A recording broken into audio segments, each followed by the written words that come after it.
Welcome to the Sellernomics podcast, where we share valuable tips and information in the Amazon and e-commerce space. Each week, we deliver the best interviews with some of the top Amazon personalities in the industry to help you grow your business. Today's episode is brought to you by Getida, the global leader in FBA auditing and reimbursements. Get $400 in free FBA reimbursements at Getida.com/Sellernomics. And now, here are your hosts, Rob Stanley and Lisa Kinski. What's up, everybody? Welcome to today's episode of Sellernomics. My name is Lisa Kinski. I'm joined by my co-host, Rob Stanley. And today we have with us a very special guest. I know we always say that, but this one's particularly special and dear to our heart. She's a great friend of ours. We have with us Joie Roberts with AMZ Insiders. And we're going to be talking about how to scale your Amazon business from 0 to 1 million in 12 months. So definitely tune in, you guys. Let's go ahead and bring her on board. Joie, how are you? I am so great, and I'm super excited to be here. And this is my favorite topic. So excited that I get to be the one to chat about it with you. Yeah, we're super excited to have you here. And I mean, you have a track record of being a really helpful, influential coach in the industry, but also a really successful business owner yourself. We just, chatted on Fearless Sellers, and you shared with me some of the struggles you had with like inventory and things. So like you've if there's been an issue, you've run into it, right? So let's talk about like scaling from 0 to 1 million. How does that landscape look now as opposed to maybe when you started selling or even just pre-pandemic?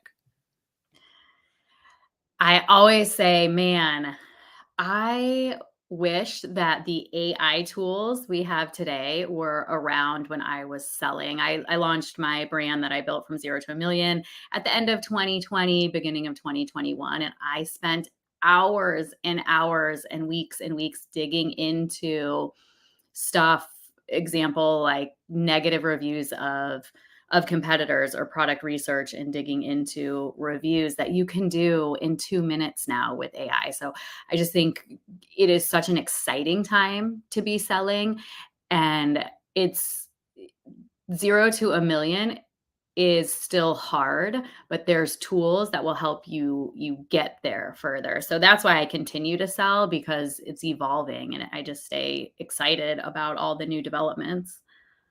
What do you think has sellers getting stuck? Where do they get stuck? Why do they get stuck? What are the hurdles to 1 million? The most common places people get stuck are, one, in the beginning, right at the beginning with their product research and product validation.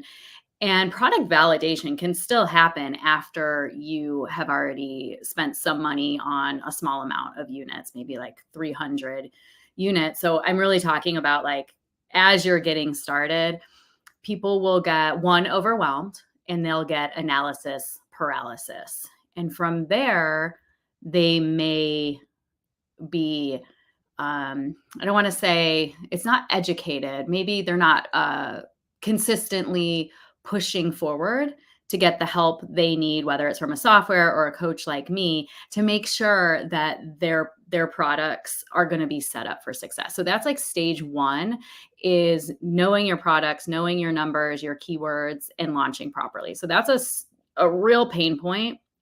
And then when you're off and you're going, you run into some bumps, right? And they ride the wave. But a lot of people get stuck at making $10,000 per month, and they're just stuck at the $10,000 in sales. And once you get to the $100,000 in sales mark, you're on your way. Like you have it proven, but then you really are turning into a seller. And that is another place that I see people get stuck. And I felt it. I got stuck at both places, and I was able to push through to 1 million. Yeah, absolutely. And Joie, talking about products, you were saying that a lot of times people get stuck. What about like what do you do, or what do you recommend for people to get inspiration to kind of find that product? Are they looking for a product that's something they're passionate about, or just, hey, it's going to make money and the numbers prove themselves?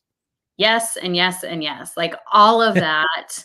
I would love to sit here and preach like, hey, you need to be in love with your product and you should represent your brand. But truth is, my 0 to a million product was outdoor sports. It was geared towards men. I never put my face on any of the product stuff. To this day, people still are like, wait, that was your brand? Like, that's crazy. It was outdoor sports. But really, it's the passion to sell it is what I had. And then making money is why we're here. And that's why I say you really need to put your margins above your emotions. Like, I don't know if you know this story or any of this about me, and I want to share this with your listeners, but I keep this on my desk. This is like this weird strap. I'm holding it up for anyone who's listening and not watching, but this is a strap that connects a stroller to your wrist. And when I had my only child, my kid Ford, in 2017, I was on a mission to save strollers from rolling away from their caregivers. So I created this strap, which you can't even tell what it is. And I did what most people do. I went to Alibaba. I slapped on this fear-free mama logo and I listed it on Amazon. The price point was horrible.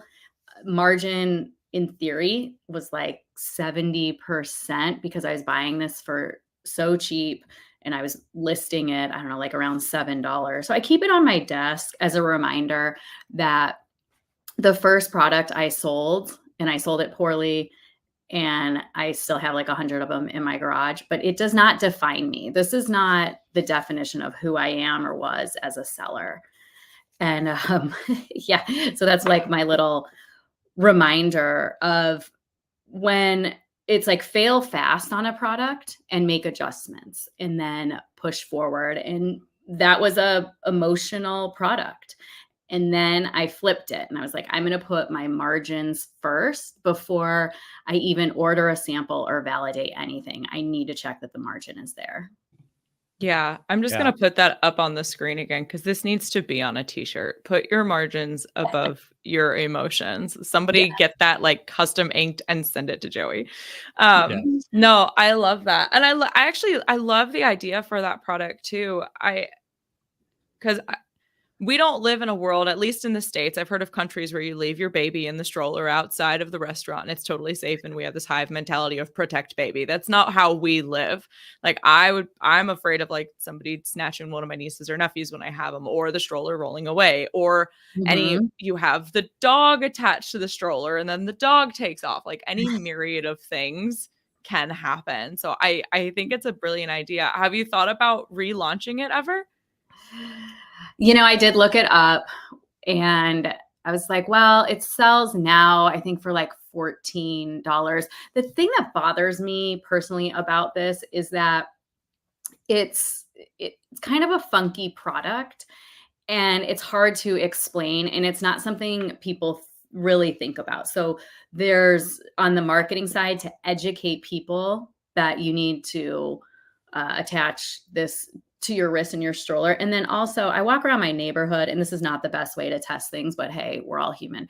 I walk around my neighborhood and I have handed plenty of these out to new moms. I will see them walking with it just attached to the stroller and not their wrist. And that I was like, all right, I am not saving babies at all. Gotcha.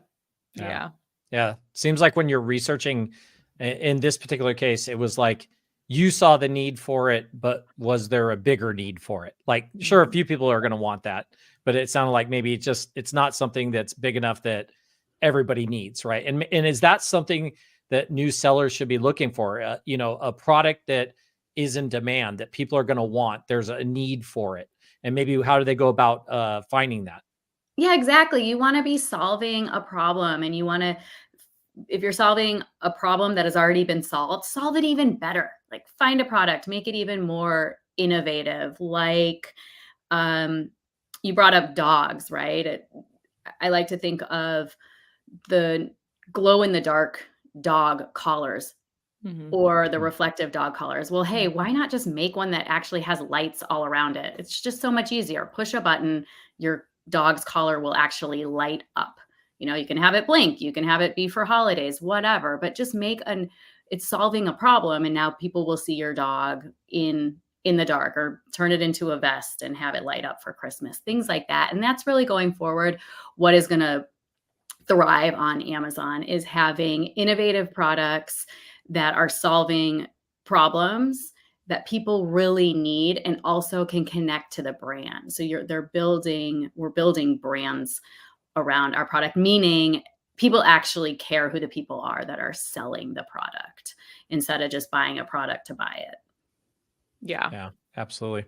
And what about, Joey, when people are dealing with factories? So let's say they found a factory and they start to deal with, a factory. What kind of advice can you give, or things have you seen that make it a little easier dealing with a factory, getting that product made and getting it to Amazon? I like to say keep it simple, especially if it's a new supplier factory that you're trying to talk to. I write things out really clearly in bullet points, and I will send pictures and mock-ups to them to get to the yes or no as fast as possible. Like if we're doing this silly stroller strap, like, hey, can you make it in this other material? Can you put 3 different rings here? And can it light up and be rechargeable, right? Those are my 4 things. And I list them very, very clearly so that you can get the yes or no. And you have to think of it as a partnership when you're talking to manufacturers and suppliers, and be extra nice and helpful, because it's almost like a job interview. If they say yes and they can do these things, they're going to become the extension of your business, and you need to rely on them so much. So that's one tip. My other tip, which I learned the hard way, growing very fast in 12 months, is you need to have backup suppliers. So if it's not one supplier over another, it is, can I use both of them? And maybe in the beginning, one gets a smaller order. Yeah. Absolutely. And what about what would you recommend? Because it's hard to get those really great payment terms or unit pricing or anything until you have a lot of volume, right? There's power in numbers. So, in addition to bullet pointing everything, getting to the yes or no as quick as possible, how do you, I guess, empower the sellers that you coach to get the best terms possible early on before they have that volume, while they're growing? It depends on the price of the product and the quantity. I mean, you can always try to order more quantity to help lower it. And I will say kindness goes a long way. And you let them know, hey, I want to be a long-term partner, and these are my goals. And I think just being transparent and a human and a person gets you better terms. The other tip I'm going to give you, if you're going through Alibaba, is fill out your Alibaba profile as much information about yourself as possible, because then they're going to respond to you faster and they're going to take you serious instead of just a Gmail and a couple of sentences. Like go through it and fill it out, because you have no clout and there's other people reaching out to them who could be your competitors. So any little bit of more of your profile and information you can give them, they're going to like you a little bit more. Yeah, they see that level of investment that you're putting in. It's almost like dating. Neither of you were on the apps, but on the apps, it's like, if you only give me 3 of the fields that you can fill out, you're not that serious about this. I want to know all of the things, Exactly. It's like that. I know. And now it's funny because I'm whatever the highest tier is on Alibaba. So I have to be very careful. If I send one email, they are hounding me because they know how much money I have sent through the platform. So then I get scared. So I'm on the dating app, I'm the sought after one. So I'm That's hilarious. That's hilarious. Yeah. You guys, we are going to hold on. Let's take a quick break real quick, because we're about halfway through. And then when we get back, Rob, you can ask your questions. So we're going to hear a quick message from our sponsor. Today's episode is brought to you by Getida, the global leader in FBA auditing and reimbursements. Get $400 in free FBA reimbursements at Getida.com/Sellernomics. All right, you guys, be sure to head over to Getida.com/Sellernomics for that first $400 in FBA reimbursements free. We are back with Joey Roberts talking about how to scale from 0 to 1 million in 12 months. Rob, I cut you off. I'm sorry. Go ahead. No, you're good. So once you've secured this, let's keep moving. So once you secured this supplier, And let's go into listings and listing optimization. I know that's a huge area. I'm sure you got lots of tips you could give everybody on that. Yeah, your listing is your storefront. It's your way to say, hey, come on in and welcome them. And it all starts with your photos. And photos and videos are so important. And just think about it. It's like first impression. So, what I like to do is just go onto Amazon and I'll put in my keywords and see what shows up. And I want to look better than all of those photos. And that's where I start, is how can I look better and get somebody to click? And there's softwares and cool things to do. Speaking like we started off, I wasn't able to test very much before I launched my products in like 2020, but now you can test all of your first images. So test and make adjustments and test again for your photos. And then when it comes to your title, your keywords are definitely important, but just speak like a human to your audience so that they read the sentence and it has your keywords in it, but that you're the brand and you're a person, and they're going to say, hey, this speaks to me, and click on it. AI is great and you can use AI for that, but you have to manage it to make it sound like your brand. So right out of the gate, everything should have your brand voice. Yeah, you're right. I got to give it. Good. The imagery is super, super important. And I realized I was looking for something yesterday or 2 days ago, Christmas shopping online. And I realized I've been in this industry long enough now. I would say too long, but that's not true. But like, I'm looking at these product images and I'm like, this would really be a better listing if they added this as their like hero image and they need to swap this order. I was like, oh God, I've been here too long. Yeah. That's exactly where I was going. I was looking at a golf glove and I'm reading the title. Okay. The images were good. The title though was keyword stuffing. So it was saying that you could improve your slice of your drive with this glove. I'm sorry, I'm not a pro golfer, but I've been golfing long enough to know that that's impossible. That doesn't do that. So it doesn't fix certain things. So you could tell they were just keyword stuffing it. So it was pretty crazy. So just on that topic, like I most commonly feel like I see keyword stuffing and just like an inaccurate listing when it comes to kids products, because they will just put toy, truck toy for boys 2, 3, 4, 5. They're listing all of the ages. Mm-hmm. And then if you have the actual product packaging in one of the images, it clearly will say age 4 and up or whatever it is. It's like, that's just going to lead to more returns if somebody gets this and they're like, wait a second, this is way too, advanced for the kid that I'm buying for. This is a choking hazard. And like, it's just going to hurt you in the long run. Like, be accurate, but be thorough. Like, I don't know. And that's a good point, is show your packaging in the photos. And that's kind of a newer thing as well. Packaging is becoming more and more important. And on one of the products that I'm launching in January, I have spent the most money I've ever spent on packaging design in all of selling. And I'm proud of it. And I'm very excited that I'm going to be able to put the packaging design in one of my 7 images.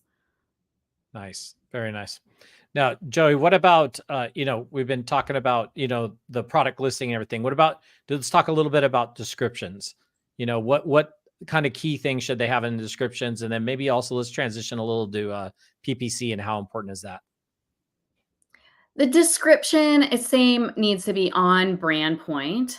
And that is your opportunity to dig into so much of what the benefits of the product and the problems that it solves. I like to leave A+ content for really digging into the get to know me as the brand. You have to think in the description of talking to why this solves the buyer's problem. And that is an opportunity really where you can close the deal in a sense. Because if they are reading your description, they are really thinking about buying your product. So go ahead and just talk to them directly of how great it's going to be, instead of, like Lisa was pointing out, stuffing it into, and you were pointing out the golf product, stuffing it into the title, right? It's like use your description to help with your brand voice. And Absolutely. on the topic, as they're taking this road to 1 million, I'm just curious, are sellers able to do this? Well, first of all, we're talking about 1 million in revenue, not 1 million in profit, right? I feel like all of the Sales. Instagram in sales, 1 million in sales. Okay. Yeah. Cause I feel like all of like the Instagram, TikTok things are like how I made my first $1 million and bought a Lambo. It's like, no, that's not how it works. There's cost to running a business. But my But cost was 999,000. yeah, exactly. Exactly. They don't call that out. So I'm curious though, on this road to their first million, are are sellers able to do this solo, or will they need to build out a team within these first early stages? Like when do they need to get help? I recommend doing everything yourself, and you need to completely understand it, especially your Amazon ads, your PPC, and any ads that you're running off of Amazon. You need to understand every single dollar that is going in and out before you outsource any of it. Really, for me, 0 to 1 million, I did do it all myself. And people that I coach sometimes get frustrated because they want me to say, "Oh no, go use this company and go do this." And it's like you can outsource when you want to, as long as you completely understand what the task is that you're handing over. But if you're handing it over, like PPC, especially because you are frustrated with it because you're not understanding it, then you're not ready to hand it over. Yeah. Yeah. You have to have a good understanding of it before you give it to somebody. Now, Joey, either your journey or others you've seen, you got this first product going. When is kind of a good time? Should you be working on that second product of when you're going to launch it as you're kind of finishing the first one? Or when is a good time to launch your second product? Yeah, I always have more and more products on a list that I would like to launch. And here's a kind of a mishap that I did is I had my first product had 3 variations, and that was 80% of my sales that got me to the $1 million in sales mark was that one product with the 3 variations. But yet I had product development happening all the time. And then I would say, okay, I'm ready to launch the next product. But then I couldn't spend as much time marketing it and thinking about it, even like the capacity I had, because I was dealing with other situations as a new seller. So I think for me, going back, I would have liked to have waited. I launched my second product probably 3-4 months into selling. And I would have liked to have waited to give it better opportunity to have my time and be marketed better by me. So I think it's also depends if one of your products is completely taking off like mine was, and I was at like $200,000 a month on this one, let's call it 3 products, one product, 3 variations. So then I really had no business launching more products because I couldn't get a handle on the ones that I was selling. But if your product is stalled at $10,000 in sales and you're consistent and you're comfortable and you have more time, then I highly encourage people to launch more products, because that is another fast way to get to 1 million, is adding more products in. And then we all know you have to be consistent. So you were consistent on your first product, you'd be consistent with your first product and your second product. Yeah, that's a good point. This isn't just 0 to 1 million with one product the first time. You may need to diversify the portfolio. It's kind of contrary to the topic of the day, but I I am always curious like what the experts in the field and experienced sellers have to say to the question of how will sellers know when it's time to pull the plug? Like when should they get out of it on that product before they like lose their house, you know? Yes, yes. Yeah, it's that fail fast and fail quickly. And that's why I say focus so much on product validation, like where people get stuck with not validating their products right. And I think if you're at the point where everything is going backwards and you need to go back and revalidate your product, and now that you've been selling, you have brand analytics and you have your search query reports. So you really need to dig in there and revalidate with your keywords. And if you see that you're not getting the opportunity with keywords and you've tried everything to go after those keywords that you feel you have done, then it is probably time to say goodbye. One main reason I see people needing to shift is at some point they took too long to launch. And it's like your idea was so great 10 months ago, and then you didn't launch for those 10 months. And there were other competitors that came in and they took the keyword. So the opportunity was smaller when you joined than when you first validated. And that comes with moving quickly and not getting the analysis paralysis and making choices, but making smart data-driven choices. Yeah. You had mentioned analysis paralysis earlier, and we're recording this in the month of December. I don't know how anybody gets anything done in an Amazon business. I had to have my boyfriend come over and help me decorate my tree because I got analysis paralysis of where the ornaments go. I don't know how anybody gets anything done.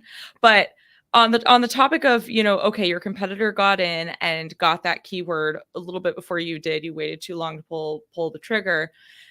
Is there any time where you've seen a seller need to just pivot away from maybe the US marketplace? Of course, it's the biggest, right? You're going to have the greatest audience here and generally the most success. But is there ever a point where you've seen, okay, we might need to pivot away from here, but it would do really well in Canada. It would do really well in the UK. Like, has moving, because international expansion has been such a hot topic lately, right? Has that pivot abroad ever led to success, or usually like once it's not validated, it's like pretty dead in the water? It brings some logistical issues at first, and then you have to get help to do that. So it really depends on where you're manufacturing it and how that is. So for my outdoor sports business, I was getting tons of calls from Australia and New Zealand areas. My manufacturing, I ordered majority of this stuff from China, but I was also having to have some of it modified somewhere else. So logistically, it cost a bit more to be able to bring it overseas. And it was selling great in the US. I'm just trying to picture in your question, like if the US wasn't doing well, yes, it would have done well over there, but then you kind of are recreating everything for those specific markets. So typically, I would say do everything you can in the US to sell. And then once you've exhausted everything in the US, you can tiptoe into other markets. But typically, just saying, hey, I'm going to sell this in Australia, I don't think will save you unless you have a specific product that is better for Australians. Like I don't know why I'm thinking of sunscreen, right? Because it's like super hot there and they need normal sunscreen. Sun is ridiculous, and I had to buy some while I was there because I got burnt the first day. I was unprepared. They need sunscreen. Right. So then if it's like a product that you can really knock it out of the park, then yes. But my guess is if your product already isn't doing well, it's going to be really hard to just say, okay, hey, I'm going to just set it all up over in Australia. I could be wrong. Maybe a sunscreen company has experienced that. So Joey, what about, as new sellers get started, what kind of products or categories should they be avoiding? Like that it's a struggle or a big investment to get into, but they see all these dollar signs and they're like, I can do it. But which one should they kind of just maybe shy away for their first product? That's a funny question. I get this question all the time, and I say it's funny because two reasons. One, my first products had an electrical component. People are always like, don't sell anything electrical. I'm like, I saw that and I thought, yeah, well, I'm not like everybody else, so I can do it. So I had no problem with the electrical part. Now, what I did learn is anything breakable. So there was like a small glass piece And that was a huge pain. So I would say anything that is breakable and it's your first product, totally stay away from. All right. And here's something funny. One of our rock star members in AMZ Insiders, I know him personally when he joined, like, acquaintance for a long time. And he wanted to join the program. And he's like, I'm going to sell a supplement. I was like, out of the gate, I personally think a supplement is uphill. It's a lot to market unless you really understand SEO like Rob does, right? Like, I would never talk you out of selling a supplement, but this guy doesn't have a SEO algorithm type knowledge. And he said, you know what, I'm going to sell the supplement anyway. And I was like, great, because I can coach you on anything. I just have to tell you the warning. Well, his first month, he passed $15,000 in sales. So That's good. That's really good. I mean, I would avoid supplements, and I know what I'm doing, but right. it's, I think, when I sold, your theory was right. Like we usually were looking for something non-electronic, didn't go in your mouth or on your skin, right? Like there were certain guidelines, because also some of those, and we didn't really touch too much on this, but some of these things you sell, they were going to require certifications or tests, or they're going to have to go through a process. So that's something you need to think about also, anybody who's looking to get going or get selling, is that, some of these items, you can't just buy certain items in China, ship them over and start selling them on Amazon. Especially, we talked about kids items earlier. Those are one of those items that, they require testing and a lot of different kinds of things, of paints and what can go in the mouth and age groupings and all that. So be careful on some of that. Joey, before we kind of wrap up, I know we covered a lot, but I would like to hear just if there's anything we did miss that you would like to make people aware of when they're trying to scale to that $1 million in the first 12 months. Go ahead. Yeah, my best advice for all sellers trying to get to your first million is just keep it as simple as possible. Like, outline where it is you want to hit these milestones. And if it's like month 4, I need to be at $200,000. Just know how many units is that you actually need to sell, and how are you going to get there. And I'm not one to just pile on tons and tons of marketing, because it's 0 to $1 million. You're learning and doing it all yourself. So keep it simple. Know that there's going to be mistakes, adjust, and keep pushing forward. I love that. I love that. And so you mentioned one of the rock stars within AMZ Insiders. What is AMZ Insiders? Tell us about that. AMZ Insiders is a coaching program, and we teach Amazon sellers at all levels, from not even having a product to sell and just the desire to sell on Amazon, or an Amazon seller who's trying to get up to 10 million or into retail. So we really have a full coaching program. We have a team of coaches who have actually gone through AMZ Insiders. We all believe in the tried and true methods. We've actually been around since 2017. So we have helped thousands of people and entrepreneurs get products on Amazon. And I did the program. Actually, that's how I learned to sell. And what helped me was the one-on-one support, like being able to say, hey, this happened with my product, and here's exactly my situation. And then I could get support for exactly the problem that I was facing. And I know that we've been at events before where AMZ Insiders has hosted like a happy hour or sponsored, a dinner. Do you guys have like meetup groups virtually or in person? What is like the, in addition to the one-on-one help, what is kind of the level of engagement that they can expect from the program? At least once a week, we have a live training. This week, we've had 3 live trainings.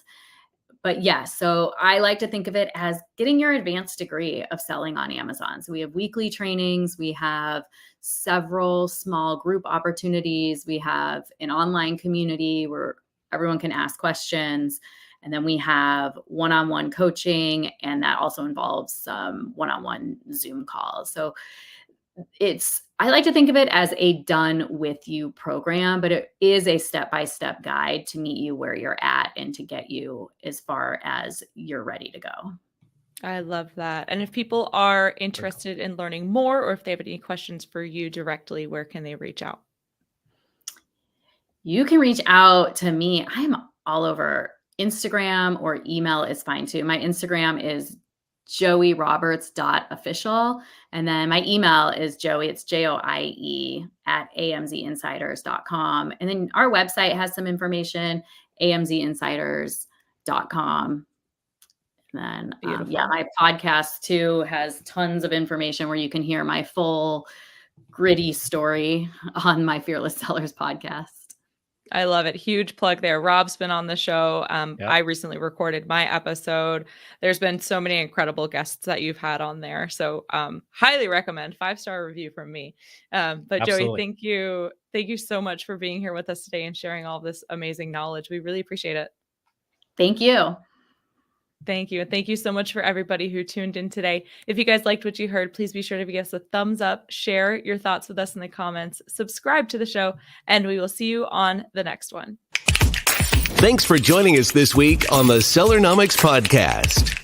Special thanks to our sponsor, Getida. Did you know that Amazon probably owes you money for FBA reimbursements? Get $400 in free FBA reimbursements at Getida.com/Sellernomics.